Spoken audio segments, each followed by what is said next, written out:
On commence en 750 avant Jésus-Christ. Le Proche-Orient est divisé en plusieurs petits royaumes et cités-États, coincés entre l'Empire assyrien au nord et l'Égypte au sud. Parmi ceux-ci, il y a le royaume d'Israël, dont le peuple vénère plusieurs dieux, y compris Yahvé. En moins 722, la capitale Samarie tombe aux mains de l'Empire assyrien. Une partie de la population fuit alors vers le royaume de Juda et Jérusalem. Mais ils seront suivis par l'armée assyrienne qui continue son expansion vers le sud. La région reste alors sous contrôle pendant un siècle, jusqu'à la chute de la capitale Ninive face aux Babyloniens. L'Égypte et Babylone vont alors se disputer les territoires de l'ancien empire, mais rapidement les Babyloniens prennent le dessus et s'imposent dans la région. Jérusalem résiste à cette nouvelle domination et se rebelle. L'armée babylonienne revient alors pour assiéger et saccager la ville. Une bonne partie de la population est ensuite déplacée vers la capitale. En moins 539, l'empire perse achéménide prend le dessus sur Babylone. Le nouveau roi autorise un retour sur leurs terres au peuple anciennement vaincu. Une bonne partie des Judéens retournent à Jérusalem pour construire la ville et organiser les bases de la culture juive en y construisant le temple de Salomon et en écrivant la Torah. En moins 334, le jeune et ambitieux roi de Macédoine Alexandre le Grand part avec son armée à la conquête du monde connu. En un peu plus de 10 ans, il soumet un énorme territoire et y bâtit de nombreuses villes. Mais exténué par la conquête, il meurt à 32 ans à Babylone, sans héritier en âge de gouverner. L'empire est alors divisé par ses généraux en différents royaumes hellénistiques. La Judée passe sous contrôle de la dynastie des Ptolémées. Une communauté juive s'installe alors dans la nouvelle ville d'Alexandrie, et la Torah y est traduite en grec. Suite à une guerre contre la dynastie séleucide, la Judée change de côté. La culture hellénique et la culture juive deviennent concurrentes au point qu'un autel du temple est maintenant dédié au culte de Zeus. Une milice juive traditionnaliste s'organise et reprend le contrôle de Jérusalem en moins 164. Le temple est rétabli et le royaume de Judée devient indépendant. Un siècle plus tard, la région est conquise par l'armée romaine. Les Judéens tenteront 2 révoltes qui seront violemment matées.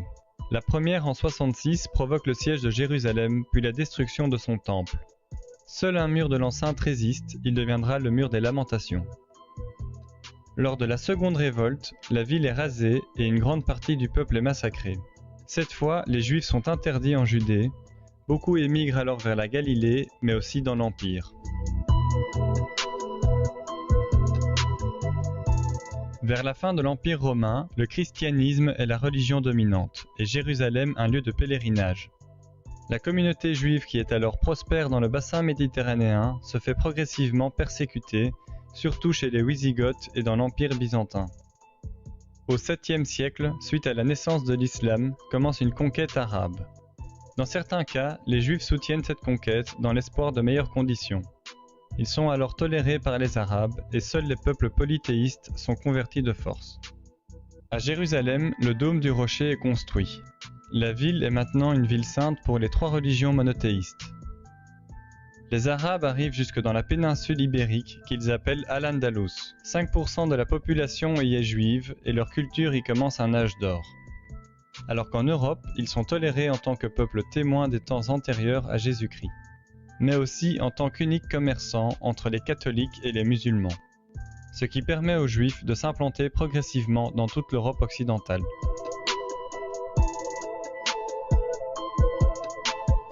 Au XIe siècle, les Turcs seldjoukides, un peuple originaire d'Asie centrale, commencent son expansion et atteint Jérusalem. Ils y persécutent les chrétiens et leur interdisent le pèlerinage vers la ville. En réaction, les chrétiens d'Europe organisent des croisades, des expéditions militaires et religieuses vers la ville sainte. En chemin, ils massacrent des communautés juives qu'ils considèrent désormais comme un peuple déicide, qui a tué Jésus-Christ. En 1347, la peste noire accompagne des bateaux de commerçants génois en provenance de Kaffa. En 5 ans, la maladie se propage dans toute l'Europe et décime près de la moitié de la population. Une rumeur se diffuse accusant les Juifs d'avoir empoisonné les puits. Ils sont alors persécutés principalement sur l'axe Rhin-Rhône, puis progressivement expulsés. En Espagne, la Reconquista se termine, Les rois catholiques imposent aux Juifs de se convertir ou de partir. Une grande partie choisit le départ et va s'installer le long des côtes méditerranéennes et principalement dans l'Empire ottoman où ils sont les bienvenus.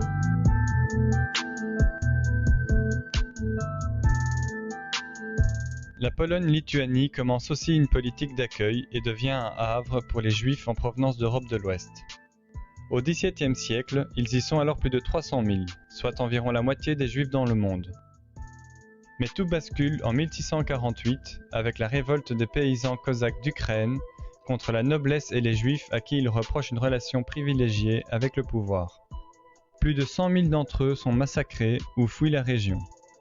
Cet épisode va affaiblir la Pologne-Lituanie qui se retrouve assiégée de toutes parts par les puissances voisines. En 150 ans, le pays est éradiqué et ses terres sont partagées. La communauté juive est divisée et 900 000 d'entre eux se retrouvent désormais dans l'Empire russe, où ils ne sont pas les bienvenus. Ils deviennent rapidement la cible d'attaques populaires appelées pogroms, un terme russe qui signifie dévaster. Face au manque de réaction des autorités, ces attaques deviennent de plus en plus fréquentes et augmentent en intensité jusqu'à devenir meurtrières.